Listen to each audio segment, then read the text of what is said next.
வணக்கம். ஜெம் செய்திகளுக்காக நான் அரசு. இந்திய நேரப்படி காலை 8:30 மணி செய்திகள். முதலில் ஜெம் தலைப்புச் செய்திகளை காணலாம். பாஜகவின் டப்பா என்ஜின் முன்னால் நம்முடைய திமுக அரசின் சூப்பர் ஃபாஸ்ட் என்ஜின் ஒருபோதும் தலைகுனியாது. முதலமைச்சர் மு.க. ஸ்டாலின் அறிவிப்பு. கள்ளச்சாராயம் குடித்து உயிர் இழந்தவர்களுக்கு 10 லட்சம் ரூபாய் நிவாரணம் கொடுத்த கேடுகட்டு அரசு திமுக அரசு.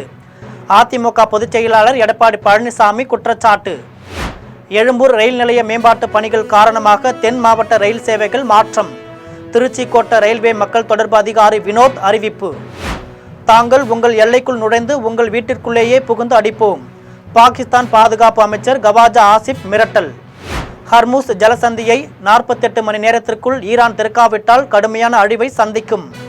அமெரிக்க அதிபர் ட்ரம்ப் எச்சரிக்கை. IPL 20 ஓவர் கிரிக்கெட் தொடரின் 9வது போட்டி. குஜராத் டைட்டன்ஸ் அணியை வீழ்த்தி ராஜஸ்தான் ராயல்ஸ் வெற்றி. இனி விரிவான செய்திகளை காணலாம். பாஜகவின் டப்பா என்ஜின் முன்னாள் திமுக அரசின் சூப்பர் ஃபாஸ்ட் என்ஜின் ஒருபோதும் தலைகுனியாது என்று முதலமைச்சர் மு.க. ஸ்டாலின் தெரிவித்துள்ளார். தென்காசி மாவட்டம் சங்கரன்கோவிலில் திமுக கூட்டணி கட்சிகளின் சார்பில் தேர்தல் பரப்புரை பொதுக்கூட்டம் நடைபெற்றது. கூட்டத்தில் முதலமைச்சர் மு.க. ஸ்டாலின் தொகுதி வேட்பாளர்களை ஆதரித்து உரையாற்றினார். அப்போது பேசிய அவர், பிரதமர் மோடிக்கும் அமித்ஷாக்கும் ஒரு ஓபன் சேலஞ்ச் செய்கிறேன். தமிழ்நாட்டிற்கு நீங்கள் பிரச்சாரத்திற்கு வரும்போது மும்மொழி கொள்கையை அமல்படுத்துவோம் என்று சொல்லி பிரச்சாரம் செய்யும் தைரியம் உங்களில் யாருக்காவது இருக்கிறதா என்று கேள்வி எழுப்பினார். தொடர்ந்து டெல்லியில் இருக்கும் ரிமோட் கண்ட்ரோலை அழுத்தி அதற்கு ஏற்றவாறு எங்கு அதிமுகவை ஆபரேட் செய்வார்கள் என்று விமர்சித்தார். மேலும் 4 ஆண்டு காலமாக பழனிசாமி பேரில் நடந்த பாஜகவின் பிராக்சி ஆட்சியில் தமிழ்நாடு பார்த்துவிட்டது. எனவே பாஜகவின் டப்பா என்ஜின் முன்னாள் திமுக அரசின் சூப்பர் ஃபாஸ்ட் என்ஜின் ஒருபோதும் தலைகுனியாது என்று தெரிவித்தார். கள்ளசாராயம் குடித்து உயிரிழந்தவர்களுக்கு 10 லட்சம் ரூபாய் நிவாரணம் கொடுத்த கேடுகெட்ட அரசு திமுக அரசு என்று அதிமுக பொதுச் செயலாளர் எடப்பாடி பழனிசாமி குற்றம் சாட்டியுள்ளார். திருவண்ணாமலை மாவட்டம் ஆரணியில் அதிமுக பொதுச் செயலாளர் எடப்பாடி பழனிசாமி பொதுமக்கள் மத்தியில் பிரச்சாரம் மேற்கொண்டார். அப்போது அவர் பேசியபோது மு.க. ஸ்டாலினுக்கு 2 நாட்களாக தூக்கம் போய்விட்டது என்றும் அதற்கு காரணம் ராசா ஆடியோவில் பேசியதை கேட்டு அதிர்ந்து விட்டார் என்றும் தெரிவித்தார். கருணாநிதி வீட்டுக்கு சிறையில் அடைக்கப்பட்டிருந்தார் என்றும் அந்த ஆடியோவில் ராசா கூறியது தொடர்பாக விசாரிக்கப்படும் என்று கூறினார். திருட்டு ரயிலில் வந்தவருக்கு இவ்வளவு ரோஷம் என்றால் விவசாயியாக பிறந்து உழைத்து வந்த தனக்கு எவ்வளவு இருக்கும் என்று எடப்பாடி பழனிசாமி கருணாநிதியை சுட்டிக்காட்டி ஆவேசமாக பேசினார். கள்ளசாராயம் குடித்து உயிரிழந்தவர்களுக்கு 10 லட்சம் ரூபாய் நிவாரணம் கொடுத்த கேடுகட்ட அரசு திமுக அரசு என்று குற்றம் சாட்டினார். கொரோனா காலத்தில் கர்ப்பிணி தாய்மார்கள், மாற்றுத்திறனாளிகள், முதியோர்கள் என நாளொன்றுக்கு 7 லட்சம் பேருக்கு அம்மா உணவகம் மூலம் 3 வேளை உணவு நேரடியாக வீடுகளுக்கே சென்று அதிமுக ஆட்சியில் வழங்கப்பட்டது என்று தெரிவித்தார். எழும்பூர் ரயில் நிலைய மேம்பாட்டு பணிகள் காரணமாக தென் மாவட்ட ரயில் சேவைகள் மாற்றப்பட்டுள்ளது என்று திருச்சி கோட்ட ரயில்வே மக்கள் தொடர்பு அதிகாரி வினோத் தெரிவித்துள்ளார். திருச்சி கோட்ட ரயில்வே மக்கள் தொடர்பு அதிகாரி வினோத் செய்தியாளர்களை சந்தித்து பேசினார். அப்போது பேசிய அவர், சென்னையில் உள்ள எழும்பூர் ரயில் நிலையத்தில் பராமரிப்பு பணிகள் நடைபெறுவதால் நெல்லை எக்ஸ்பிரஸ் ரயில் நாளை முதல் வருகின்ற 21ஆம் தேதி வரை காலை 6:25 மணிக்கு தாம்பரத்தில் நிறுத்தப்படும். இதேபோல் ராமேஸ்வரம் முதல் சென்னை எழும்பூர் எக்ஸ்பிரஸ் ரயில் நாளை முதல் மறு அறிவிப்பு வரும் வரை காலை 7:10 மணிக்கு தாம்பரத்தில் நிறுத்தப்படும். தொடர்ந்து செங்கோட்டை பொதிகை எக்ஸ்பிரஸ் ரயில் வருகின்ற 7ஆம் தேதி முதல் 22ஆம் தேதி வரை இரவு 8:05 மணிக்கு தாம்பரத்தில் இருந்து புறப்படும். மேலும் ராமேஸ்வரம் எக்ஸ்பிரஸ் ரயில் 7ஆம் தேதி முதல் மறு அறிவிப்பு வரும் வரை தாம்பரத்திலிருந்து இரவு 9:05 மணிக்கு புறப்படும் என்று தெரிவித்தார். தாங்கள் உங்கள் எல்லைக்குள் நுழைந்து உங்கள் வீட்டிற்குள்ளேயே புகுந்து அடிப்போம் என்று பாகிஸ்தான் பாதுகாப்பு அமைச்சர் கவாஜா ஆசிப் மிரட்டல் விடுத்துள்ளார். கேரளாவில் நடைபெற்ற நிகழ்ச்சியில் ஒன்றில் பேசிய மத்திய பாதுகாப்பு அமைச்சர் ராஜ்நாத் சிங், ஆபரேஷன் சிந்தூர் இன்னும் முடியவில்லை. பாகிஸ்தான் மீண்டும் ஏதாவது வேலையை காட்டினால் அவர்கள் வாழ்நாளில் மறக்க முடியாத அளவுக்கு இந்திய படைகள் பதிலடி கொடுக்கும் என்றார். இது குறித்து பாகிஸ்தான் பாதுகாப்பு அமைச்சர் கவாஜா ஆசிப் செய்தியாளர்களை சந்தித்து பேசினார். அப்போது பேசிய அவர், இந்தியா மீண்டும் தாக்க முயன்றால் கடந்த ஆண்டை விட பெரிய அவமானத்தை சந்திப்பார்கள். தொடர்ந்து இந்த முறை சண்டை வெறும் 200 முதல் 250 கிலோமீட்டருக்குள் வரை முடிந்து விடாது. தாங்கள் உங்கள் எல்லைக்குள் நுழைந்து உங்கள் வீட்டிற்குள்ளேயே புகுந்து அடிப்போம் என்றும் சண்டையை கொல்கத்தா வரை கொண்டு செல்வோம் என்றும் எச்சரிக்கை விடுத்தார். மேலும் இந்தியா தனது தோல்விகளை மறைக்க போலி ஆபரேஷன் நாடகத்தை அரங்கேற்றி வருகிறது. தங்கள் ஆட்களின் சடலங்களை எல்லையில் போட்டுவிட்டு பயங்கரவாதிகள் என கதை கட்டுகிறது என்று தெரிவித்தார். ஹர்முஸ் ஜலசந்தியை இன்னும் 48 மணி நேரத்திற்குள் ஈரான் திறக்கப்படாவிட்டால் கடுமையான அழிவை சந்திக்கும் என அமெரிக்க அதிபர் ட்ரம்ப் எச்சரிக்கை விடுத்துள்ளார். ஈரான் மீது அமெரிக்கா, இஸ்ரேல் கூட்டாக இணைந்து கடந்த பிப்ரவரி மாதம் 28ஆம் தேதியிலிருந்து கடுமையான தாக்குதல் நடத்தி வருகிறது. தொடர்ந்து இதற்கு பதில் தாக்குதலாக ஈரான் மத்திய கிழக்கில் அமெரிக்க படைத்தளம் உள்ள நாடுகள் மீதும் இஸ்ரேல் மீதும் தொடர்ந்து தாக்குதல் நடத்தி வருகிறது. இதையடுத்து அரபிக்கடல் ஹார்முஸ் ஜலசந்தியை ஈரான் மூடிய நிலையில் நட்பு நாடுகளுக்கு மட்டும் அனுமதி வழங்கியது. இதனால் கச்சா எண்ணெய் சர்வதேச சந்தைக்கு வருவதில் சிக்கல் ஏற்பட்டுள்ளதால் அதன் விலை கடுமையாக உயர்ந்துள்ளது. இதன் காரணமாக பல்வேறு நாடுகள் பெட்ரோல், டீசல் விலையை உயர்த்தியுள்ளது. இது தொடர்பாக அமெரிக்க அதிபர் ட்ரம்ப் தனது சமூக வலைதள பக்கத்தில் எச்சரிக்கை பதிவு ஒன்றை வெளியிட்டுள்ளார். அதில் ஹர்முஸ் ஜலசந்தியை திறக்க வேண்டும் அல்லது ஒப்பந்தம் செய்து கொள்ள வேண்டும் என ஈரானுக்கு தான் 10 நாட்கள் கெடு விதித்திருந்ததாக தெரிவித்தார். ஈரானுக்கான நேரம் வேகமாக ஓடிக்கொண்டிருக்கிறது என்றும் ஹர்முஸ் ஜலசந்தியை இன்னும் 48 மணி நேரத்திற்குள் ஈரான் திறக்காவிட்டால் கடுமையான அழிவை சந்திக்கும் என்று எச்சரிக்கை விடுத்தார். IPL 20 ஓவர் கிரிக்கெட் தொடரின் 9வது போட்டியில் குஜராத் டைட்டன்ஸ் அணியை வீழ்த்தி ராஜஸ்தான் ராயல்ஸ் வெற்றி பெற்றுள்ளது. குஜராத் மாநிலம் அகமதாபாத்தில் 19வது IPL 20 ஓவர் கிரிக்கெட் தொடரின் 9வது போட்டி நடைபெற்றது. போட்டியில் குஜராத் டைட்டன்ஸ், ராஜஸ்தான் ராயல்ஸ் அணிகள் மோதின. டாஸ் வென்ற ராஜஸ்தான் ராயல்ஸ் அணி முதலில் பேட்டிங் செய்து 20 ஓவர் முடிவில் 6 விக்கெட் இழப்பிற்கு 210 ரன்கள் எடுத்தது. இதில் மிகவும் அதிரடியாக விளையாடிய ஜெய்ஸ்வால் 55 ரன்களும், துருவ் ஜூரேல் 75 ரன்களும் எடுத்து அசத்தினர். இதையடுத்து 211 ரன்கள் எடுத்தால் வெற்றி என்ற இலக்குடன் களமிறங்கிய குஜராத் டைட்டன்ஸ் அணி 20 ஓவரில் 8 விக்கெட் இழப்பிற்கு 204 ரன்கள் மட்டுமே எடுக்க முடிந்தது. இதனால் 6 ரன்கள் வித்தியாசத்தில் ராஜஸ்தான் ராயல்ஸ் அணி வெற்றி பெற்றுள்ளது. தமிழ்நாட்டு மீனவர்களை இந்திய மீனவர்களாக நினைத்து ஒன்றிய அரசு அக்கறை செலுத்தாமல் இருப்பது வருத்தத்திற்குரிய செயல் என்று முதலமைச்சர் மு.க. ஸ்டாலின் தெரிவித்துள்ளார். கன்னியாகுமரி மாவட்டத்தில் நேற்று தேர்தல் பிரச்சாரம் மேற்கொண்ட முதலமைச்சர் ஸ்டாலின் நாகர்கோவில் பரப்புரை நிகழ்ச்சியில் பங்கேற்றார். அப்போது பேசிய அவர் குமரி மாவட்டத்தில் மதசார்பற்ற முற்போக்கு கூட்டணி சார்பில் போட்டியிடும் வேட்பாளர்கள் அனைவரையும் அறிமுகப்படுத்தினார். 200 தொகுதிகளுக்கு மேல் வெற்றி பெற்று திராவிட மாடல் நல்லாட்சி மீண்டும் அமைய வேண்டும் என்றால் கன்னியாகுமரி மாவட்டத்தில் இருக்கும் அனைத்து சட்டமன்ற தொகுதிகளிலும் மதசார்பற்ற முற்போக்கு கூட்டணி வேட்பாளர்கள் வெற்றி பெற்றாக வேண்டும் என்று குறிப்பிட்டார். குமரி சுற்றுலா பயணிகளை சுண்டி எடுக்கும் வகையில் வள்ளுவர் சிலையும் விவேகானந்தர் பாறையும் இணைக்க அமைக்கப்பட்டிருக்கும் கண்ணாடி பாலம் உள்பட பல நலத்திட்டங்கள் திமுக ஆட்சியில் நிறைவேற்றப்பட்டதை அவர் நினைவு கூர்ந்தார். மீனவர் நலவாரியத்தில் உறுப்பினர் சேர்க்கைக்கான வயது வரம்பு 65லிருந்து 70 வயதாக உயர்த்தப்படும் என்றும் முதலமைச்சர் ஸ்டாலின் தனது உரையில் குறிப்பிட்டார். கடல் கடந்து மீன்பிடிக்க செல்லும் தமிழக மீனவர்களை காக்க தவறவிட்டதாகவும், வெளியுறவு கொள்கையில் தோல்வி அடைந்திருப்பதாகவும், நம் அருகில் உள்ள சிறிய நாடுகளும் கூட இந்தியாவிற்கு செல்வாக்கு இல்லாத நிலையை பிரதமர் மோடி உருவாக்கியிருப்பதாக குற்றம் சாட்டிய முதலமைச்சர் தமிழ்நாட்டு மீனவர்களை இந்திய மீனவர்களாக நினைத்து பாஜக அரசு அக்கறை செலுத்தவில்லை என்றும் சாடினார். அசாம் சட்டப்பேரவை தேர்தலில் பாஜக வெற்றி பெற்றால் பொது சிவில் சட்டம் அம்மாநிலத்தில் நடைமுறைப்படுத்தப்படும் என்று அசாம் முதலமைச்சர் ஹிமந்தா பிஸ்வா சர்மா உறுதிபட தெரிவித்துள்ளார். அசாம் உள்ளிட்ட 5 மாநில தேர்தல் இந்த மாதம் நடைபெற உள்ளது. தேர்தலை முன்னிட்டு அனைத்து கட்சிகளும் பிரச்சாரத்தில் மும்முரமாக ஈடுபட்டு வருகின்றன. அசாம் மாநிலம் ஜோர்கட் நகரில் பிரச்சாரம் மேற்கொண்ட முதலமைச்சர் ஹிமந்தா பிஸ்வா சர்மா ANI செய்தி நிறுவனத்திற்கு பேட்டியளித்தார். அப்போது வரும் சட்டப்பேரவை தேர்தலில் பாஜக பெரும்பான்மை பெற்று ஆட்சி அமைத்தால் பொது சிவில் சட்டத்தை அமல்படுத்த ஒன்றிய உள்துறை அமைச்சர் அமித்ஷா வாக்குறுதி கொடுத்திருப்பதாக கூறினார். இதேபோல் குடியேற்ற சட்டத்தையும் லவ் ஜிகாத்துக்கு எதிரான சட்டத்தையும் கொண்டு வருவோம் என்று ஹிமந்தா பிஸ்வா சர்மா தெரிவித்தார். புதிய கல்விக் கொள்கையின்படி 2026-2027 கல்வியாண்டிலிருந்து 6ஆம் வகுப்பு முதல் மும்மொழி கொள்கை அறிமுகப்படுத்தும் என CBSE தெரிவித்திருக்கிறது. இதை முதலமைச்சர் ஸ்டாலின் விமர்சித்திருந்த நிலையில் ஒன்றிய அமைச்சர் தர்மேந்திர பிரதான் பதில் அளித்துள்ளார். முன்னதாக முதலமைச்சர் ஸ்டாலின் தனது எக்ஸ் தளத்தில் CBSE பாடத்திட்டம் என்பது சாதாரண கல்வி சீர்திருத்தம் அல்ல, அது மொழி திணிப்பை நோக்கிய திட்டம் என்றும் நாம் நீண்ட காலமாக வெளிப்படுத்தி வந்த அச்சங்களை உறுதிப்படுத்துவதாகவும் பதிவிட்டுள்ளார். பன்முகத்தன்மை என்ற சமநிலையை குலைக்கும் எத்தகைய முயற்சிகளும் தவறானவை மட்டுமல்ல, ஆபத்தானதுமாகும் என முதலமைச்சர் விமர்சித்திருந்தார். இந்த நிலையில் முதலமைச்சர் ஸ்டாலினுக்கு பதில் அளித்திருக்கும் ஒன்றிய அமைச்சர் தர்மேந்திர பிரதான், திமுக அரசாங்கம் பிளவுபடுத்தும் வாக்கு வங்கி பிரச்சாரத்திற்காக தமிழ் மாணவர்களுக்கு பல்வேறு வாய்ப்புகளை தொடர்ந்து மறுத்து வருவதாக குற்றம் சாட்டியிருக்கிறார். கூடுதல் மொழிகளை கற்பதால் தமிழ் பலவீனமடைவதில்லை, மாறாக தமிழர்கள் பன்மொழி திறன் கொண்டவர்களாகவும் தன்னம்பிக்கையுடனும் மொழியியல் ரீதியாக வலுவூட்டப்பட்டவர்களாகவும் மாறுவார்கள் என குறிப்பிட்டுள்ள தர்மேந்திர பிரதான், திமுக அரசு கல்வி சமத்துவத்தை விட அரசியல் நோக்கங்களுக்கு முன்னுரிமை அளித்து அவற்றின் அமலாக்கத்தை தொடர்ந்து தடுத்து வருவதாக குறை கூறியுள்ளார். திமுகவின் குடும்ப ஆட்சியால் தமிழகத்தின் வளர்ச்சி பெரிதும் தடைப்பட்டுள்ளதாக மத்திய அமைச்சர் முருகன் தெரிவித்துள்ளார். கோவை வடக்கு தொகுதியில் வானதி சீனிவாசனும், அவினாசி தொகுதியில் மத்திய அமைச்சர் முருகனும் பாஜக வேட்பாளர்களாக அறிவிக்கப்பட்டுள்ளனர்.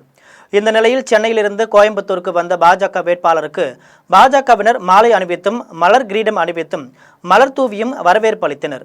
விமான நிலையத்தில் செய்தியாளர்களிடம் பேசிய வானதி சீனிவாசன், திமுக ஆட்சியில் பெண்கள் பாதுகாப்பு கேள்விக்குறியாகி உள்ளதாகவும், போதைப் பழக்கம் அதிகரித்துள்ளதாகவும் குற்றம் சாட்டினார். திராவிட மாடல் அரசு மக்கள் முன்பாக தங்களுடைய தோல்வி பயத்தால் ஒவ்வொரு நாளும் நாடகத்தை நடத்தி கொண்டிருக்கிறார்கள். பெண்களுடைய பாதுகாப்பு, சட்டம் ஒழுங்கு, போதைப் பொருட்களுடைய பயன்பாடு, தமிழகத்தினுடைய இளைஞர்களுக்கான சரியான வழிகாட்டுதல் இல்லாமை, நம்முடைய பகுதியிலே குறிப்பாக கொங்கு மண்டலத்திலே சிறு குறு தொழில் நிறுவனங்களுக்கு இவர்களால் உயர்த்தப்பட்ட மின்சார கட்டணம் மற்றும் சொத்து வரி தொடர்பான பிரச்சனைகள் என்று ஒவ்வொரு தரப்பு மக்களும் இந்த அரசாங்கம் எப்போது செல்லும். இதனைத் தொடர்ந்து செய்தியாளர்களிடம் பேசிய மத்திய அமைச்சர் முருகன், திமுகவை ஆட்சியிலிருந்து அகற்றுவதுதான் தேசிய ஜனநாயக கூட்டணியின் ஒரே நோக்கம் என தெரிவித்தார். கருணாநிதி, ஸ்டாலின், உதயநிதி, இன்பநிதி என குடும்ப ஆட்சி நடைபெற்று வருவதாகவும், இதனால் தமிழகத்தின் வளர்ச்சி பெரிதும் தடைப்பட்டுள்ளதாகவும் முருகன் தெரிவித்தார். எங்களுடைய கூட்டணியினுடைய ஒரே நோக்கம் திராவிட முன்னேற்ற கழகத்தை ஆட்சியிலிருந்து அகற்ற வேண்டும் என்பதுதான். திராவிட முன்னேற்ற கழக ஆட்சியினால் கடந்த 5 ஆண்டுகள் மக்கள் எந்த அளவுக்கு வேதனையில் இருக்கிறாங்க என்று ஒவ்வொரு சாதாரண மக்களுக்கும் இன்றைக்கு தெரிந்து கொண்டிருக்கிறது. குடும்ப ஆட்சி, திமுகனுடைய குடும்பம், கலைஞர் அவர்கள், ஸ்டாலின் அவர்கள், உதயநிதி அவர்கள், இப்போ இன்பநிதி, இப்படி ஒரே குடும்பம் தான் தமிழ்நாட்டு ஆட்சி அமைக்கணுமா? இதெல்லாம் நாம் வெளியில் திமுகவை அனுப்ப வேண்டும். காங்கிரஸ் தலைமையால் அறிவிக்கப்பட்டிருக்கும் வேட்பாளர்கள் அனைவரும் வெற்றி பெற வேண்டும் என்ற ஒரே குறிக்கோளுடன் உழைப்போம் என்று அக்கட்சியின் எம்பி கார்த்தி சிதம்பரம் தெரிவித்தார். மதுரையில் செய்தியாளர்களுக்கு பேட்டியளித்த அவர் இதை தெரிவித்தார். சிபிஎஸ்இ பாடத்திட்டத்தில் இந்தி மொழி கட்டாயமாக்கப்பட்டிருப்பது குறித்த கேள்விக்கு பதிலளித்த அவர், தமிழ்நாட்டை பொறுத்தவரை இருமொழி கொள்கையில் உறுதியாக உள்ளது. தமிழும் ஆங்கிலமும் போதுமானவை என்றும், உலக நாடுகளுடன் தொடர்பு கொள்ள ஆங்கிலத்தின் அவசியம் முக்கியமானது என்றும் குறிப்பிட்ட கார்த்தி சிதம்பரம், இந்த ஆண்டு மொழியை தவிர வேற்று மொழியை கற்றுக்கொள்ள விரும்புவோர் தனியாக படித்துக் கொள்வதில் தவறில்லை என்றார். எந்த மொழியையும் கற்பதை கட்டாயப்படுத்தக்கூடாது என்று அவர் வலியுறுத்தினார். கேரளத்தில் தேர்தல் பிரச்சாரத்திற்கு சென்ற காங்கிரஸ் எம்பி சசி தரூரை தாக்க முயன்ற 3 பேரை போலீசார் கைது செய்துள்ளனர். கேரள மாநிலத்தில் உள்ள 140 தொகுதிகளில் 92 தொகுதிகளில் காங்கிரஸ் கட்சி நேரடியாக போட்டியிடுகிறது. மற்ற தொகுதிகளில் அதன் கூட்டணி கட்சிகள் போட்டியிடுகின்றன. பிரச்சாரம் வரும் 7ஆம் தேதி மாலையுடன் நிறைவடைகிறது. இந்த நிலையில் காங்கிரஸ் கட்சியின் முக்கிய எம்பியான சசி தரூர் கேரளம் முழுவதும் சுற்றுப்பயணம் சென்று பிரச்சாரத்தில் ஈடுபட்டு வந்தார். அவர் நேற்று முன்தினம் மலப்புரம் மாவட்டத்தில் பிரச்சாரத்தில் ஈடுபட்டிருந்த போது 2 சக்கர வாகனங்களில் வந்த 5 பேர் அடங்கிய கும்பல் வழிமறித்து சசி தரூரை தாக்க முயன்றனர். அப்போது அதை தடுத்த சசி தரூரின் உதவியாளர் காயமடைந்தார். இதையடுத்து சம்பவ இடத்திற்கு அப்பகுதி மக்கள் திரண்டு வந்தபோது அந்த கும்பல் தப்பி சென்றது. இந்த சம்பவம் தொடர்பாக விசாரணை நடத்தி வந்த போலீசார் தாக்குதலில் தொடர்புடைய 5 பேரில் 3 கைது செய்தனர். தலைமறைவாய் உள்ள மற்ற 2 போலீசார் தேடி வருகின்றனர். திருச்சுழி சட்டமன்ற தொகுதியில் போட்டியிட வேட்புமனு தாக்கல் செய்த தங்கம் தென்னரசு தமிழகத்தில் திமுகவிற்கு வெற்றி வாய்ப்பு மிக பிரகாசமாக உள்ளதாக தெரிவித்துள்ளார். விருதுநகர் மாவட்டம் திருச்சுழி தொகுதியில் திமுக சார்பில் நிதியமைச்சர் தங்கம் தென்னரசு போட்டியிடுகிறார். அவர் திருச்சுழி வட்டாட்சியர் அலுவலகத்தில் தேர்தல் நடத்தும் அலுவலர் சாந்தியிடம் வேட்புமனுவை தாக்கல் செய்து உறுதிமொழி ஏற்றுக்கொண்டார். ஏற்கனவே 6 முறை சட்டமன்ற தேர்தலில் போட்டியிட்டு 5 முறை வெற்றி பெற்றுள்ள அவர் 1 முறை தோற்றுள்ளார். இந்த நிலையில் 7வது முறையாக வேட்புமனு தாக்கல் செய்துள்ளார். முன்னதாக தங்கம் தென்னரசுக்கு மதசார்பற்ற முற்போக்கு கூட்டணி கட்சி நிர்வாகிகளும் தொண்டர்களும் வரவேற்பு அளித்தனர். வேட்புமனு தாக்கல் செய்த பின் செய்தியாளர்களிடம் பேசிய தங்கம் தென்னரசு, தமிழகத்தில் திமுகவின் வெற்றி வாய்ப்பு மிக பிரகாசமாக உள்ளதாக தெரிவித்தார். கழகத் தலைவர் மாண்புமிகு முதலமைச்சர் அண்ணன் தளபதி அவருடைய ஆசியோடும், மதசார்பற்ற முற்போக்கு கூட்டணியின் தலைவர் பெருமக்களுடைய வாழ்த்துக்களோடும், நிர்வாகிகளுடைய அன்போடும் ஆதரவோடும், மதச்சார்பற்ற முற்போக்கு கூட்டணியுடைய லட்சக்கணக்கான தொண்டர்கள் தோழர்களுடைய பேராதரவோடும், குறிப்பாக திருச்சுழி தொகுதியினுடைய வாக்காளர் பெருமக்களுடைய பேராதரவோடும் இன்றைக்கு திருச்சுழியில் என்னுடைய வேட்புமனுவினை தாக்கல் செய்திருக்கிறேன். திருச்சுழி தொகுதியினுடைய மக்கள் தொடர்ந்து அவர்களுக்கு கொண்டாற்றிட அவர்களோடு இருந்து பணியாற்றிட எனக்கு ஒரு வாய்ப்பினை வழங்கி வருகிறார்கள். மீண்டும் இந்த முறையும் அவர்களுடைய பேராதரவோடு தமிழ்நாட்டு தேர்தல் களம் திமுகவிற்கு சாதகமாக உள்ளதாக அமைச்சர் தாமு அன்பரசன் தெரிவித்துள்ளார். ஆலந்தூர் சட்டமன்ற தொகுதி திமுக வேட்பாளர் தாமு அன்பரசன் கூட்டணி கட்சி நிர்வாகிகளோடு மேலத்தாளங்களுடன் பேரணியாக சென்று ஆலந்தூர் தேர்தல் நடத்தும் அலுவலகத்தில் வேட்பு மனுவை தாக்கல் செய்தார். அதன்பின் செய்தியாளர்களிடம் பேசிய அவர் திமுக 200க்கும் மேற்பட்ட தொகுதிகளில் வெற்றி பெற்று ஆட்சி அமைக்கும் என தெரிவித்தார்.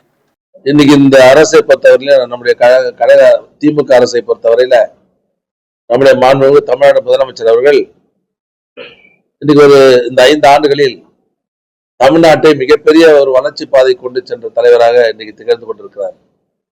குறிப்பாக ஒரு சமச்சீரான ஒரு வளர்ச்சி கட்டமைப்பை இன்னைக்கு தமிழ்நாடு முழுவதும் உருவாக்கி இருக்கிறார். பாலங்கள், சாலைகள், அரசு கட்டிடங்கள், மருத்துவமனை, இப்படி மக்களுக்கு தேவையான எல்லா கட்டமைப்பு பணிகளையும் மிகச் சிறப்பாக நிறைவேற்றி கிறிஸ்தவர்களின் சொத்துக்களை கொள்ளையடிக்க வெளிநாட்டு நிதியுதவி ஒழுங்குபடுத்தும் சட்ட திருத்தம் கொண்டு வரப்பட்டுள்ளதாக திமுக மாநிலங்களவை உறுப்பினர் வில்சன் தெரிவித்துள்ளார்.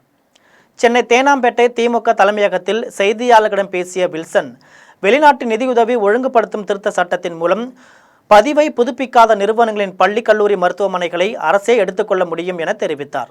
துப்பாக்கி முனையில் வீட்டுக்குள் வந்து கொள்ளையடிப்பது போன்றுதான் இந்த சட்டம் உள்ளதாக குற்றம் சாட்டினார். பில் பிரகாரம் என்னன்னு பார்த்தீங்கன்னா,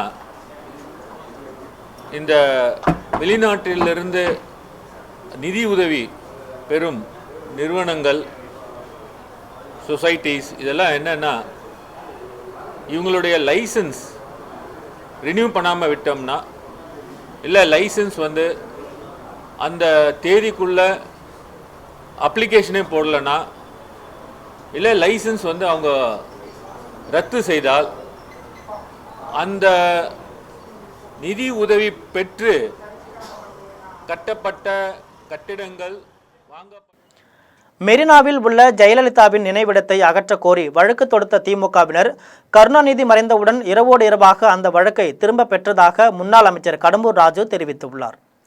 தூத்துக்குடி மாவட்டம் கோவில்பட்டி சட்டமன்ற தொகுதியில் 4வது முறையாக அதிமுக சார்பில் போட்டியிடும் முன்னாள் அமைச்சர் கடம்பூர் ராஜு அதிமுக தேர்தல் அலுவலகத்தில் இருந்து மேளதாளங்கள் முழங்க 5000 பேருடன் ஊர்வலமாக சென்றார். கோவில்பட்டி கோட்டாட்சியர் அலுவலகத்தில் தேர்தல் நடத்தும் அலுவலர் ஹிமான்சு மங்களிடம் தனது வேட்பு மனுவை தாக்கல் செய்தார். மாற்று வேட்பாளராக அவர் மனைவி இந்திரா காந்தி வேட்புமனு தாக்கல் செய்தார். இதனைத் தொடர்ந்து செய்தியாளர்களிடம் பேசிய கடம்பூர் ராஜு, மெரினாவில் உள்ள ஜெயலலிதாவின் நினைவிடத்தை அகற்ற கோரி வழக்கு தொடுத்த திமுகவினர் கருணாநிதி மறைந்தவுடன் இரவோடு இரவாக அந்த வழக்கை திரும்ப பெற்றதாக குறிப்பிட்டார். இல்லை, அவர் உண்மைக்கு நீங்களே சொல்லிட்டீங்க, கையெழுத்திட்டது நாங்கள் கையெழுத்திடவில்லை என்றால் அந்த உடலை அந்த ராஜாஜி கால் என்பது எங்களுடைய செய்தித்துறையில் வருகின்றது. அவருடைய உடல் அடக்கம் செய்வதற்கு முன்பாக 2 நாட்கள் வைப்பதற்கு அனுமதி வேண்டும் என்று சொன்னாலே அந்த கோப்பு எங்களுக்கு வரும். அந்த கோப்பு வருகின்ற நேரத்தில் அது நாகரிகம் அல்ல. திராவிட முன்னேற்ற கழகத்தைச் சேர்ந்த பல தலைவர்கள்லாம் என்னோட தொலைபேசியில், இன்றைக்கு அமைச்சர்களாக இருக்கின்றவர்களாம் தொலைபேசியில் தொடர்பு கொண்டார்கள். நாங்கள் பெருந்தன்மையாக, ஒரு மரணம் என்பது இயற்கை, அதுவும் ஒரு தலைவர்களுடைய மரணத்தில் அரசியல் செய்யக்கூடாது என்ற அடிப்படையில் நாங்கள் அந்த ராஜாஜி காலில் 2 நாட்கள் வைப்பதற்கு இருந்தோம். வரும் சட்டமன்ற தேர்தலில் காட்டுமன்னார் கோவில் தொகுதியில் தான் போட்டியிடவில்லை என்று விடுதலை சிறுத்தைகள் கட்சியின் தலைவர் திருமாவளவன் அறிவித்துள்ளார். சென்னையில் செய்தியாளர்களை சந்தித்த கட்சியின் தலைவர் திருமாவளவன், வரும் சட்டமன்ற தேர்தலில் காட்டுமன்னார் கோவில் சட்டமன்ற தொகுதியில் தான் போட்டியிடவில்லை என்றும், தொங்கு சட்டமன்றம் அமைந்தால் கூட்டணி ஆட்சிதான் அமையும் என்ற நோக்கில் தேர்தலில் போட்டியிடுவதாக வதந்தி பரப்பப்பட்டதாகவும் கவலை தெரிவித்தார். மேலும் துணை முதலமைச்சர் பதவியை எதிர்பார்த்து தேர்தலில் போட்டியிடுவதாக சிலர் கூறுவதாக அவர் தெரிவித்தார். சட்டமன்றத்திற்கு செல்ல வேண்டும் என்ற ஆசை கடந்த 20 ஆண்டுகளாக தனக்குள் இருந்து வந்ததாக அவர் குறிப்பிட்டார். அந்த எண்ணத்தின் வெளிப்பாடாக தற்போது தேர்தலில் களமிறங்க திட்டமிட்டிருந்ததாக தெரிவித்த அவர், ஆனால் சிலர் அரசியல் வெறுப்புணர்வோடு தவறான தகவல்களை பரப்பி வருவதாக குற்றம் சாட்டினார். தனக்கு எப்போதும் பதவி ஆசை இருந்ததில்லை என்றும், சட்டமன்றத்திற்கு செல்ல வேண்டும் என்று ஆசைப்பட்டதாகவும், வேறு எந்த உள்நோக்கமும் தனக்கு இல்லை என்றும் அவர் குறிப்பிட்டார். ஜெயங்கொண்டம் திமுக வேட்பாளர் கண்ணன் பழூர் தனி வட்டம் உருவாக்குவது, ஜெயங்கொண்டத்தில் சுற்றுவட்ட புறவழிச்சாலை அமைப்பது உள்ளிட்ட உறுதிமொழிகளை அளித்துள்ளார். அரியலூர் மாவட்டம் ஜெயங்கொண்டம் தொகுதி திமுக வேட்பாளர் கண்ணன் பழூரில் வாக்கு சேகரித்தார். அதன்பின் செய்தியாளர்களிடம் பேசிய அவர், ஜெயங்கொண்டத்தில் போக்குவரத்து நெரிசலை குறைக்க சுற்றுவட்ட சாலை அமைக்கப்படும் என தெரிவித்தார். ஜெயங்கொண்டம் பழூர் நீலத்தூர் வழியாக கும்பகோணம் வரை செல்லும் சாலையை 4 வழி சாலையாக மாற்ற வலியுறுத்துவதாக கூறினார். அதே போன்று இந்த சட்டமன்ற தேர்தலை பொறுத்தவரையில் நான் ஜெயங்கொண்ட தொகுதி வாக்காளர்களிடத்திலே பொதுமக்களிடத்திலே வைக்கக்கூடிய முக்கியமான என்னுடைய வேண்டுகோளாக அல்லது என்னுடைய வருங்கால திட்டமாக நான் கருதுவது ஜெயங்கொண்ட நகரில் இருக்கக்கூடிய போக்குவரத்து நெரிசலை குறைக்கக்கூடிய அளவில் ஏற்கனவே நான் சட்டமன்றத்தில் பேசியிருக்கிறேன். சுற்றுவட்ட சாலை அமைக்க வேண்டும் என்ற கோரிக்கை.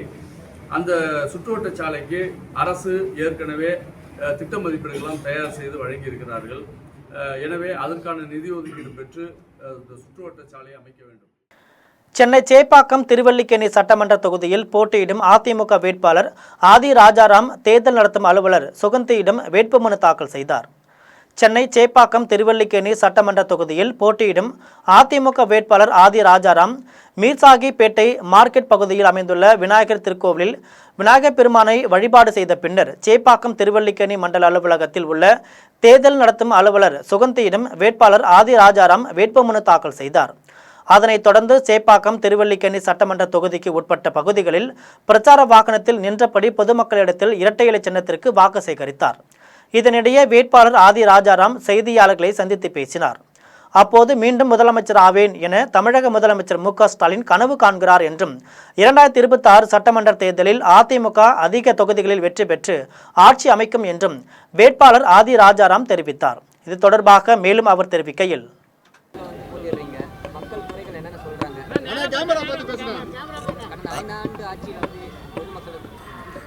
அதாவது இந்த 4 ஆண்டு காலத்தில் திமுக கற்கால நிலைக்கு இந்த தமிழ்நாட்டை தள்ளிவிட்டது. இதுதான் அவர் 1000 ஆண்டு சாதனைகள்னு சொல்கிறாரு. இது 1000 ஆண்டுகள் நினைத்து நினைத்து பார்க்கக்கூடிய வேதனையான ஆட்சியை தான் கொடுத்துருக்காங்க. திமுக தரப்புல அந்த 8000 ரூபாய் கூப்பன் ஒன்று கொடுக்குறாங்கன்னு சொல்லியிருக்காங்க தேர்தல் வாக்குறுதி. அதை எப்படி பார்க்குறீங்க? கூப்பனா முதல்ல சொன்னாங்களே 1000 ரூபாய் மீனவர்களுக்கு 2 லட்சம் வீடு, அது போல் நிறைய அதே மாதிரி தான் இது. ஜனநாயக போரில் துரோகிகளையும் சந்தர்ப்பவாதிகளையும் விரட்டியடிக்க வேண்டும் என்று சசிகலாவின் தம்பி திவாகரன் தெரிவித்துள்ளார். திருவாரூர் மாவட்டம் மன்னார்குடியில் அனைத்து இந்திய புரட்சித் தலைவர் மக்கள் முன்னேற்றக் கழகத்தின் தேர்தல் அலுவலகத்தை திவாகரன் திறந்து வைத்தார். அதன்பின் செய்தியாளர்களிடம் பேசிய திவாகரன் முதலில் அதிமுகவிற்கு துரோகம் இழைத்து ஓ பன்னீர்செல்வம் என்று தெரிவித்தார். ஒவ்வொரு கட்சியிலும் துரோகம் இழைத்தவர்கள் இப்போது திமுகவில் இணைந்து உள்ளதாக கூறினார். அதிமுகவில் இருந்து ஆட்களை பிடித்து கட்சி நடத்துவதுதான் திராவிட மாடலா என்று வினவினார். எல்லாரும் ஒத்து வந்துட்டாங்க. ஒரு சில கோடாரிகள் தானே ராஜா தானே மந்திரின்னு நினைக்கிறதெல்லாம் இதுக்கு இடம் கொடுக்கல. இதில் இடம் கொடுக்கல. புரியுதா? நாங்கள் எந்த எதிர்பார்ப்பும் இல்லை. உங்களுக்கெல்லாம் தெரியும், இந்த அரசியல் களத்தில் நான் பட்டும் போடாமல் தான் இருப்பேன். எதையும் எதிர்பார்க்க மாட்டேன். என்னை சார்ந்தவர்கள் என்னுடைய நண்பர்களை தான் முன்னாடி கொண்டு போவேன். அந்த மாதிரி இருக்கிற ஆள் எடப்பாடி பழனிசாமியை முதலமைச்சராக்கிட்டு தான் நான் எங்கள் வீட்டுக்கு வந்தேன். புரியுதா? கவர்னரேட்டில் போய் பதவி எடுத்துக்கிட்ட பிறகு தான் வந்தோம். பதவி எடுத்துக்கிட்டு நானும் என் பையனும் கவர்னர் வித்யாசாகர் ராவை பார்த்து நன்றி சொல்கிறதுக்கு போய் உள்ளார உட்காந்துருந்தோம் கவர்னரேட்டில், அவர் வீட்டுக்குள்ளே.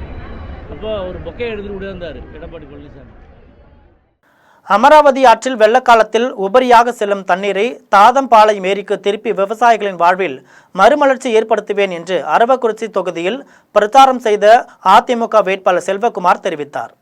கரூர் மாவட்டம் அரவக்குறிச்சி தொகுதிக்கு உட்பட்ட பரமத்தி மற்றும் கிழக்கு ஒன்றிய பகுதிகளில் உள்ள விஸ்வநாதபுரி, குளத்தூர்பட்டி, கணபதி பாளையம், சின்னதாதம் பாளையம், பள்ளமருதப்படி உள்ளிட்ட பகுதிகளில் அரவக்குறிச்சி தொகுதியில் போட்டியிடும் அதிமுக வேட்பாளர் செல்வகுமார் அதிமுக நிர்வாகிகளுடன் சென்று கிராம மக்களை சந்தித்து இரட்டை இலை சின்னத்திற்கு வாக்கு சேகரித்தார்.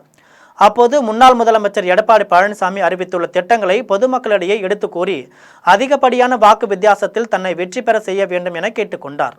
மேலும் ஜெம் தொலைக்காட்சிக்கு வேட்பாளர் செல்வகுமார் தெரிவிக்கையில், எப்போதான் ஆட்சி மாற்றம் வரும்னு தவிச்சுக்கிட்டு இருக்காங்க. அதுக்கு என்ன தீர்வு எப்படி செய்வீங்கன்னு கேட்குறாங்க. அதை சொல்கிறோம், ஏற்றுக்கிறாங்க. மின்சார கட்டணம் உயர்வை பற்றி சொல்கிறாங்க, சொத்து உயர்வை பற்றி சொல்கிறாங்க, பத்திரப்பதிவு கட்டணம் உயர்வை பற்றி சொல்கிறாங்க. சாலை வசதி மோசமாக இருக்குது, குடிநீர் வசதி சுத்தமாக இல்லை, பெண்களுக்கு பாதுகாப்பே இல்லை, நாங்களாம் பயந்துட்டு வாழ்ந்துட்டு இருக்கோம் அப்படின்னு சொல்கிறாங்க. இதெல்லாம் அந்த எடப்பாடி வந்தால் மாறும்னு நினைக்கிறாங்க. ஆட்சி மாற்றத்துக்கு மக்கள் தயாராக இருக்காங்க. தாளமலை ஏரி ஒரு மிகப்பெரிய ஏரி 391 ஏக்கர் பரப்பளவு உள்ளது. உங்களுக்கு தெரியும், எடப்பாடியார் குடிமராமத்து நாயகன் தேர்வு வாங்கினவர், விவசாயிகளுக்கான அத்தனை திட்டங்களை முன்னெடுத்து செய்வார். கண்டிப்பாக மக்கள் எனக்கு வாய்ப்பு வழங்குற பட்சத்தில் சட்டமன்றத்தில் அவர் கவனத்துக்கு கொண்டு போய் உபரிநீர் அமராவதி ஆற்றில் உபரிநீர் வரும்போது அந்த ஏரி நிரப்பி மக்களுடைய குடிநீர் தேவைக்கும் விவசாய தேவைக்கும் பயன்படுற மாதிரி நாங்கள் ஏற்பாடு செய்வோம். சிவகங்கை வட்டாட்சியர் அலுவலகத்தில் அதிமுக சார்பில் போட்டியிடும் வேட்பாளர் செந்தில்நாதன் வேட்புமனு தாக்கல் செய்தபோது அதிமுகவினருக்கும் காவல்துறைக்கும் இடையே வாக்குவாதம் ஏற்பட்டது. சிவகங்கை தொகுதியில் அதிமுக சார்பில் போட்டியிடும் வேட்பாளர் செந்தில்நாதன் தனது வேட்புமனுவை தாக்கல் செய்ய வட்டாட்சியர் அலுவலகத்திற்கு வருகை தந்தார். தேர்தல் விதிமுறைகளின்படி வேட்பாளருடன் அதிகபட்ச 4 நபர்கள் மட்டுமே அலுவலகத்திற்குள் அனுமதிக்கப்படுவார் என காவல்துறையினர் முன்கூட்டியே தெரிவித்திருந்தனர். ஆனால் அதிமுக ஆதரவாளர்கள் கூடுதலாக உள்ளே செல்ல முயன்றதால் காவல்துறையினர் அவர்களை தடுத்தனர். இதனால் காவல்துறையினருக்கும் அதிமுகவினருக்கும் இடையே வாக்குவாதம் ஏற்பட்டது. இதனையடுத்து வேட்பாளர் மற்றும் அனுமதிக்கப்பட்ட 4 நபர்கள் உள்ளே சென்ற நிலையில் வேட்பாளர் செந்தில்நாதன் வட்டாட்சியர் அலுவலகத்தில் வேட்புமனுவை தாக்கல் செய்தார். அலுவலகத்தின் வெளியே பதற்றமான நிலை காணப்பட்டதால் பாதுகாப்பு நடவடிக்கையாக கூடுதல் காவல்துறையினர் குவிக்கப்பட்டனர். இதனால் அந்த பகுதியில் பரபரப்பான சூழ்நிலை நிலவியது. தூத்துக்குடியில் புகழ்பெற்ற பனிமய மாதா பேராலயத்தில் புனித வெள்ளி தினத்தன்று ஆலயத்திற்கு வந்தவர்களுக்கு தமிழக வெற்றிக் கழக வேட்பாளர் ஸ்ரீநாத் குளிர்பானங்களை வழங்கி விசில் சின்னத்திற்கு வாக்கு சேகரித்தார். தூத்துக்குடியில் புகழ்பெற்ற பனிமய மாதா பேராலயத்தில் புனித வெள்ளி தினத்தன்று தமிழக வெற்றிக் கழகத்தின் சார்பில் தூத்துக்குடி தொகுதியில் போட்டியிடும் வேட்பாளர் ஸ்ரீநாத் தலைமையில் தமிழக வெற்றிக் கழகத்தினர் கலந்து கொண்டு பனிமய மாதா ஆலயத்திற்கு வந்திருந்தவர்களுக்கு குளிர்பானங்கள் வழங்கினார். அப்போது சென்னை பெரம்பலூர் பகுதியை சேர்ந்த சட்டக்கல்லூரி மாணவர் ஸ்ரீராம் என்பவர் 1.5 மாத காலமாக 38 மாவட்டங்களில் சுற்றுப்பயணம் செய்து மக்களின் மனநிலையையும் கள நிலவரங்களையும் அறிந்து கொண்டு பெரியவர்களிடம் ஆசை பெற்று கைப்பிடி மண்ணை பெற்றுக் கொண்டு வந்ததாகவும் அதனை தமிழக வெற்றிக் கழக தலைவர் விஜயிடம் சமர்ப்பிக்கப் போவதாக தெரிவித்தார். மேலும் கள நிலவரங்கள் தொடர்பான வீடியோ பதிவை வேட்பாளர் ஸ்ரீநாத் மூலம் பொதுமக்களிடையே வெளியிட்டார். நிகழ்ச்சியில் தூத்துக்குடி மாவட்ட செயலாளர் சாம், கோல்டன், ஆனந்த், கிஷோர் உட்பட கட்சி நிர்வாகிகள் பலர் கலந்து கொண்டனர். தூத்துக்குடியில் பட்டா இல்லாத மக்களுக்கு பட்டா வழங்கப்படும் என உறுதியளித்து வீடு வீடாக சென்று நாம் தமிழர் கட்சியின் வெற்றி வேட்பாளர் ரா ஜேக்கப் தேவதாஸ் அபிஷேக் வாக்கு சேகரித்தார். தூத்துக்குடி சட்டமன்ற தொகுதியில் போட்டியிடும் நாம் தமிழர் கட்சியின் வெற்றி வேட்பாளர் ரா ஜேக்கப் தேவதாஸ் அபிஷேக் என்பவர் வீடு வீடாக சென்று மக்களை சந்தித்து தேர்தல் பரப்புரை பயணம் மேற்கொண்டு விவசாய சின்னத்திற்கு பொதுமக்களிடம் வாக்கு சேகரித்தார். அப்போது தூத்துக்குடியில் பட்டா இல்லாத மக்களுக்கு பட்டா வழங்கப்படும் என்றும் மக்களை போதைக்கு அடிமைப்படுத்தி குற்ற செயலில் ஈடுபடுத்தும் கஞ்சா மற்றும் டாஸ்மாக் சீமை சாராய கடைகள் முற்றிலும் ஒழிக்கப்பட்டு மதுவிலக்கு முழுமையாக செயல்படுத்தப்படும் என்றும் வேட்பாளர் ரா ஜேக்கப் தேவதாஸ் அபிஷேக் வாக்குறுதி அளித்தார். நீங்கள் இப்போ ஒரு உதாரணம் பார்த்தீங்கன்னா இங்கேருந்து 10 மீட்டரில் இங்கேருந்து உங்கள் பூக்கடை இருக்குது, 10 மீட்டரில் டாஸ்மாக் இருக்குது. இதுதான் முக்குக்கு 3 டாஸ்மாக் இருக்குது. முந்தி ஒரு டாஸ்மாக் இருந்துச்சு, இப்போ 3 டாஸ்மாக் ஆகிருச்சு திமுக ஆட்சியில். எல்லாம் சொல்கிறாங்க இது திமுக கீதா ஜீவனக்கா கோட்டை அப்படி இப்படின்னு சொல்கிறாங்க. கோட்டை கட்டி வாட்டுற அளவுக்கு அவங்க ஒன்றும் மகாராணியும் கிடையாது, அசைச்சு பார்க்கவே முடியாத அளவுக்கு அவங்க ஒன்றும் அன்னை தெரசாவும் கிடையாது. தூத்துக்குடி தொகுதி வேட்பாளர் செல்வபாண்டியனை அமோக வெற்றி பெற செய்ய கூட்டணி கட்சி நிர்வாகிகள் பாடுபட வேண்டும் என தேசிய ஜனநாயக கூட்டணியின் செயல் வீரர்கள் பங்கேற்ற ஆலோசனை கூட்டத்தில் தீர்மானிக்கப்பட்டது. தூத்துக்குடியில் தேசிய ஜனநாயக கூட்டணியின் செயல் வீரர்கள் பங்கேற்ற ஆலோசனை கூட்டம் தனியார் திருமண மண்டபத்தில் நடைபெற்றது. கூட்டத்திற்கு அதிமுக வர்த்தக அணி செயலாளரும் மாநகர மாவட்ட செயலாளரும் தூத்துக்குடி சட்டமன்ற தொகுதி வேட்பாளருமான சீனாதானா செல்லப்பாண்டியன் தலைமை வகித்தார். கழக அமைப்பு செயலாளர் சின்னதுரை முன்னிலை வகித்தார். கூட்டத்தில் லெவிஞ்சிபுரம் பகுதியை சார்ந்த வட்ட செயலாளர் மாடன் பங்கேற்று வேட்பாளர் சீனாதானா செல்லப்பாண்டியனுக்கு மாலை அணிவித்து மரியாதை செய்தார். கூட்டத்தில் வரும் சட்டமன்ற தேர்தலில் தூத்துக்குடி தொகுதி வேட்பாளர் செல்லப்பாண்டியனை அமோக வெற்றி பெற கூட்டணி கட்சி நிர்வாகிகள் பாடுபட வேண்டும் என தீர்மானிக்கப்பட்டது. கூட்டத்தில் அனைத்துலக எம்ஜிஆர் மன்ற துணை செயலாளர் ஆறுமுக நயினார், தலைமை கழக பேச்சாளர் SD கருணாநிதி, வர்த்தக அணி துணை செயலாளர் ராஜா, பாஜகவை சேர்ந்த சசிகலா, புஷ்பா, விவேகம், ரமேஷ், ராஜேஷ் மற்றும் அனைத்து கூட்டணி கட்சிகளை சேர்ந்த மாவட்ட செயலாளர்கள், மகளிர் உட்பட ஏராளமானோர் கலந்து கொண்டனர். பேராவூரணியில் மதசார்பற்ற முற்போக்கு கூட்டணி கட்சிகளின் செயல் வீரர்கள் கூட்டம் நடைபெற்றது. தஞ்சாவூர் மாவட்டம் பேராவூரணியில் மதசார்பற்ற முற்போக்கு கூட்டணி கட்சிகளின் செயல் வீரர்கள் கூட்டம் தஞ்சை தெற்கு மாவட்ட செயலாளர் பழனிவேல் தலைமையில் நடைபெற்றது. இதில் தஞ்சை நாடாளுமன்ற உறுப்பினர் முரசொலி, முன்னாள் மத்திய அமைச்சர் பழனி மாணிக்கம், தஞ்சை சட்டமன்ற உறுப்பினர் நீலமேகம் உட்பட கூட்டணி கட்சி நிர்வாகிகள் ஏராளமானோர் கலந்து கொண்டனர். கூட்டத்தில் பேராவூரணி தொகுதி திமுக வேட்பாளர் அசோக்குமாரை அதிகப்படியான வாக்குகள் வித்தியாசத்தில் வெற்றி பெற வைக்க வேண்டும் என்று திமுக மற்றும் அதன் கூட்டணி கட்சி நிர்வாகிகள் தொண்டர்களுக்கு பல்வேறு ஆலோசனைகளை வழங்கினர். தமிழ்நாட்டின் பல்வேறு சட்டமன்ற தொகுதிகளில் அரசியல் கட்சிகளின் சார்பில் போட்டியிடும் வேட்பாளர்களும் சுயேட்சை வேட்பாளர்களும் வேட்புமனுக்களை தாக்கல் செய்துள்ளனர். அதை சிறிய தொகுப்பாக காணலாம். கோவை மாவட்டம் சூலூர் தொகுதி தமிழக வெற்றிக் கழக வேட்பாளர் சுகுமார் மாவட்ட செயலாளர் பாபு மற்றும் கட்சி நிர்வாகிகளுடன் வந்து சூலூர் வட்டாட்சியர் அலுவலகத்தில் வேட்புமனு தாக்கல் செய்தார். அதன் பின்னர் செய்தியாளர்களிடம் பேசிய அவர் சூலூரில் கல்யாண மண்டபத்தைப் போல ஏராளமான மது கடைகள் உள்ளதாக குற்றம் சாட்டினார். திமுக நிர்வாகிகளுக்கு அது அவங்களே உணரணும். நான் உணர்ந்து வெளில வந்துட்டேன். நான் சம்பாதிக்கிறதுக்காக ஒட்டியில போவே இல்லை. ஒரு வெள்ளூர் பஞ்சாயத்துல ஏடிஎம்கே பிரசிடண்ட் வந்து தன்னோட மகனுக்கு ரிசர்வ் சைட் எழுதி வச்சிருந்தாரு. அதுக்காக நான் 1.5 வருஷமா போராடி என்னோட கைக்காசு 42 லட்சம் ரூபாய் செலவு பண்ணி நான் வந்து ஆர்டர் எல்லாத்தையும் வாங்கி கொண்டு போய் கொடுத்தேன். அதுக்கு உண்டான மரியாதை வந்து முதலமைச்சர்கிட்ட இல்லை, இவர்கிட்ட இல்லை, அந்த நகராட்சி நிர்வாகத்துறை செக்ரட்டரி அவர்கிட்ட இல்லை. அவங்களாம் வாங்கி வச்சுட்டு இதுக்கு மேல ஃபைல் மூவ் பண்ண முடியாதுட்டாங்க. தஞ்சாவூர் சட்டமன்ற தொகுதியில் திமுக, பாஜக, நாம் தமிழர் கட்சி, தமிழக வெற்றி கழகம் என 4 முனை போட்டி உள்ளது. ஏற்கனவே நாம் தமிழர் கட்சி வேட்பாளர் விஷ்ணுகுமார் வேட்புமனு தாக்கல் செய்துள்ளார். இந்நிலையில் தமிழக வெற்றி கழக வேட்பாளரும் மாவட்ட செயலாளருமான சரவணன் கோட்டாட்சியர் அலுவலகத்தில் வேட்புமனு தாக்கல் செய்தார். தமிழக வாழ்வுரிமை கட்சிக்கு தேர்தல் ஆணையம் கேமரா சின்னம் வழங்கியுள்ளது. இந்த நிலையில் காஞ்சிபுரம் தொகுதி தமிழக வாழ்வுரிமை கட்சி வேட்பாளர் நரேஷ் மாவட்ட ஆட்சியர் அலுவலகத்தில் தேர்தல் நடத்தும் அலுவலர் ஆஷிக் அலியிடம் வேட்புமனு தாக்கல் செய்தார். அப்போது உதயணன், சரவணன், நாகராஜ், சஞ்சய், மணிகண்டன் ஆகியோர் உடன் இருந்தனர். சிவகங்கை மாவட்டம் தேவக்கோட்டை அருகே சிறுவாச்சியை சேர்ந்த ராமு என்ற சாமியார் இன்று தன் மனைவி மற்றும் உறவினர்களுடன் தேவக்கோட்டை கோட்டாட்சியர் அலுவலகத்தில் வேட்புமனு தாக்கல் செய்தார். அப்போது சங்கு மாலை அணிந்து வந்தார். போட்டியிடுவதற்கான வைப்பு தொகை 5000 ரூபாய், 5 ரூபாய், 10 ரூபாய் நாணயங்களாக செலுத்தினார். அண்மையில் சாமியாரான இவர் முன்னாள் ஊராட்சி மன்ற தலைவர் ஆவார். கரூர் மாவட்டம் குளித்தலை தொகுதியில் அதிமுக மூத்த நிர்வாகியும் முன்னாள் அமைச்சருமான பாப்பா சுந்தரத்தின் மகன் கருணாகரன் அதிமுக வேட்பாளராக போட்டியிடுகிறார். இவர் எம்ஜிஆர் போன்ற தோற்றத்தில் தொப்பி, கண்ணாடி அணிந்து அவரை போன்று சைகை செய்து இரட்டை விரலை காட்டி வாக்கு சேகரித்தார். எம்ஜிஆர் தோட்டத்தில் வாக்கு சேகரித்து வரும் வேட்பாளர் கருணாகரனுக்கு பெண்கள் மற்றும் பொதுமக்களின் ஆதரவு பெருகி வருகிறது. குளித்தலை சட்டமன்ற தொகுதி அதிமுக வேட்பாளர் கருணாகரன் இன்று வேட்புமனு தாக்கல் செய்தார். அவர் முன்னாள் அமைச்சர் MR விஜயபாஸ்கர், கட்சி நிர்வாகிகள் மற்றும் கூட்டணி கட்சி நிர்வாகிகளுடன் சென்று வேட்புமனுவை தேர்தல் நடத்தும் அலுவலரும் குளித்தலை கோட்டாட்சியருமான சுவாதி ஸ்ரீயிடம் வழங்கி தேர்தல் உறுதிமொழி ஏற்றுக்கொண்டார். இதேபோல் தமிழக வெற்றி கழகத்தின் குளித்தலை தொகுதி வேட்பாளர் பாலசுப்ரமணி கோட்டாட்சியர் அலுவலகம் வரை மேலத்தாளங்கள் முழங்க ஊர்வலமாக வந்து தேர்தல் நடத்தும் அலுவலர் சுவாதி ஸ்ரீயிடம் தனது வேட்புமனுவை வழங்கி தேர்தல் உறுதிமொழி ஏற்றுக்கொண்டார். செங்கல்பட்டு மாவட்டம் திருப்போரூர் தொகுதியில் தமிழக வெற்றி கழக வேட்பாளர் விஜயராஜ் கட்சி நிர்வாகிகளுடன் பேண்ட் வாத்தியங்கள் இசைக்க விசில் அடித்தபடி ஊர்வலமாக வந்தார்.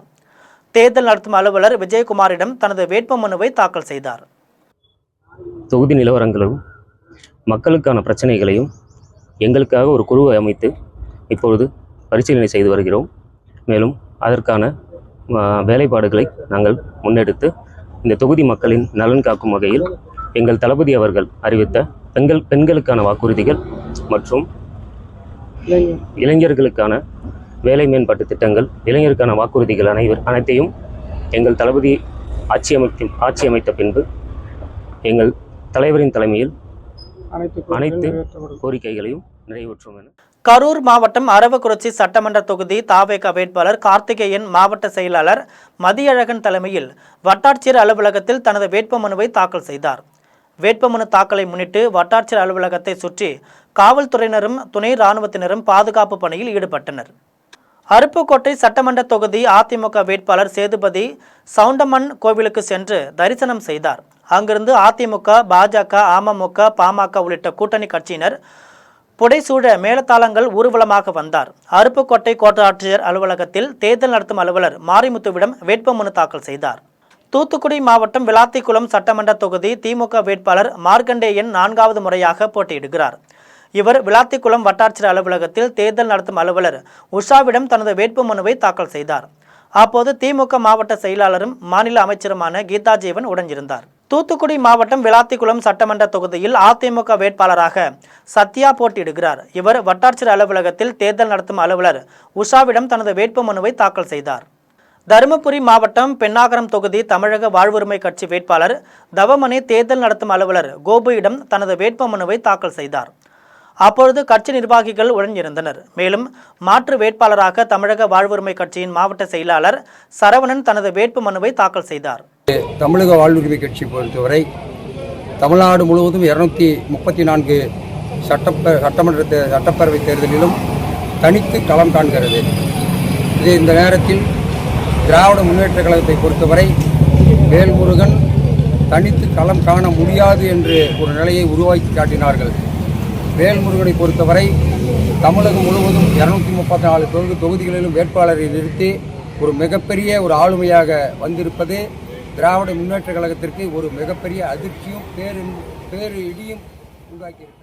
வேலூர் மாவட்டம் குடியாத்தம் தொகுதியில் போட்டியிடும் தமிழக வெற்றி கழக வேட்பாளர் சிந்து தனது ஆதரவாளர்களுடன் குடியாத்தம் அண்ணா சிலை அருகிலிருந்து மேளதாள வாத்தியங்கள் முழங்கவும் கிராமிய கலை நிகழ்ச்சிகளுடன் ஊர்வலமாக சென்றார். அதனைத் தொடர்ந்து குடியாத்தம் தாலுகா அலுவலகத்தில் தேர்தல் நடத்தும் அலுவலர் சுப்புலட்சுமியிடம் வேட்பாளர் சிந்து வேட்புமனு தாக்கல் செய்தார். நிகழ்ச்சியில் தொகுதி பொறுப்பாளர் இளங்கோ உள்ளிட்ட பலர் கலந்து கொண்டனர். சீர்காழி தனி சட்டமன்ற தொகுதியில் அதிமுக வேட்பாளர் மா சக்தி வேட்புமனு தாக்கல் செய்தார்.